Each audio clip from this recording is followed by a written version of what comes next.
I know you're cheating on your wife. I know your son's dying of a rare form of cancer. I know that whatever, right? I know that the mob is out to kill you and whatever else. I have some piece of information that you have that you don't share with anybody. Right. You've probably also heard me talk about our 3 lives: public life, secret life, and private life.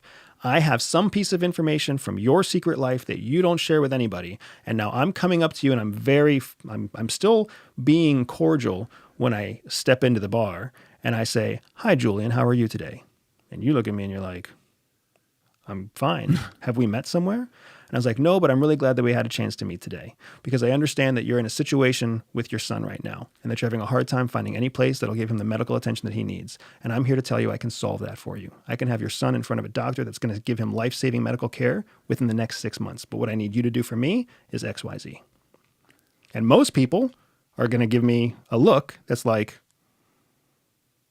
because they're frozen. In the hierarchy of how people respond to strangers, there's 3 phases. Okay. There's an avoidant phase, a competition phase, and then there's a phase where they comply. Avoidance, competition, compliance, right? Those are the 3 phases. Everybody starts from avoidance. So when you hit on a cute girl, or when a cute girl says something nice to you, there's a reason that you stand there and you just go, because you're in the avoidance phase. You're not engaging her.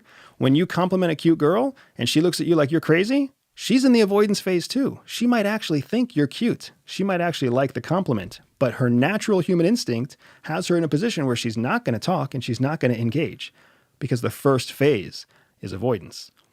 So I'm expecting that when I tell this person, I can save your son's life, and I know that you've been trying to do that for the last 6 months, and we're going to have it fixed within the year, I'm expecting that person to look at me and be like, "Fuck you, who are you? I don't know what you're talking about," right?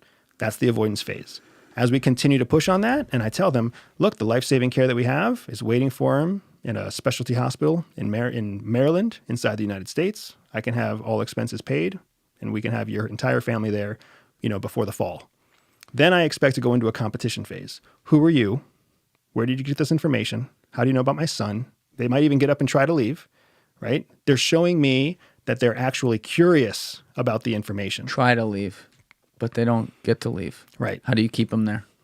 Like, you don't have to keep them there. The information, the pitch, the coercion, that coercive element that you've put in there, you already know it's strong enough to get them to stay. What about the 10% of people where it's not, though? The 10% of situations where they walk out of there, then they could just go "Yo, I just got approached by a CIA guy." That's true. But you know what happens more often than not in that 10%?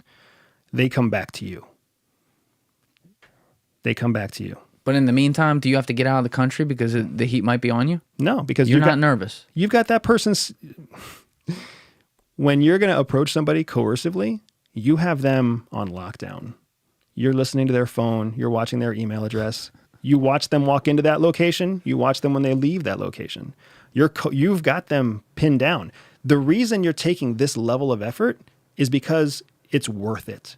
You don't put yourself at this much risk unless that person is so worthwhile that you're willing to bring in, not just you, but you and your team and your supervisors and everybody at Langley. They're all like, "Yes, this person is important enough that we're going to commit these kind of resources."